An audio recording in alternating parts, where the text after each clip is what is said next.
Welcome to Absolut Drinks with Rico. I'm Rico. And my name is Hedda. And today I'm gonna show you, not her, how to make the Long Cosmo.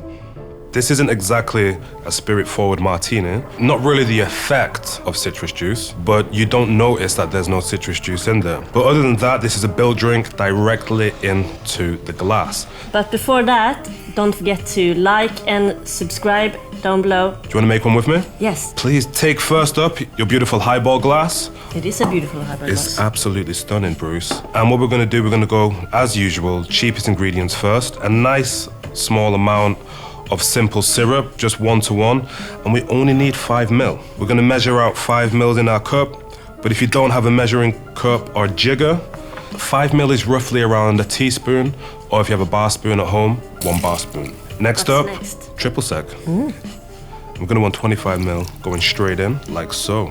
Now, what's a little bit different to this Cosmo is they're actually not gonna add any citrus juice because we're gonna be adding quite a lot of cranberry juice. So next, we're gonna not add the cheapest ingredient, breaking my own rules here, and we're gonna go straight in with the Absolut Citron, the star of the show.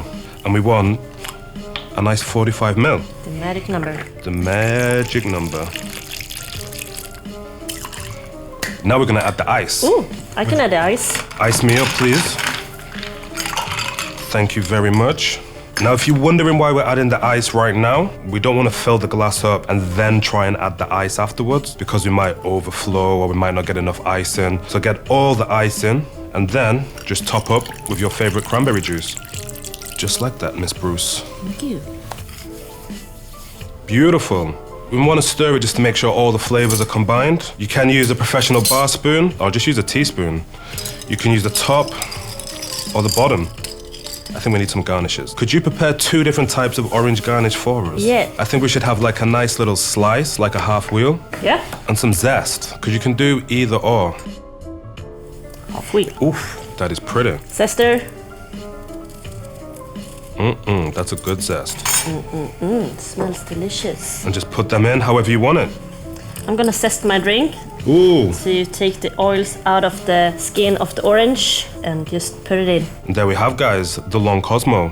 Should we have a taste? It looks delicious. Let's get involved.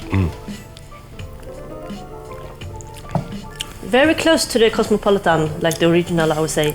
And that's when you're trying to twist your drinks, you know, really use the recipes as guidelines. This isn't exactly a spirit-forward martini, but like Hedda just said, it has those flavors of a Cosmo. It reminds her of a Cosmo. And that makes it a Cosmo in my books.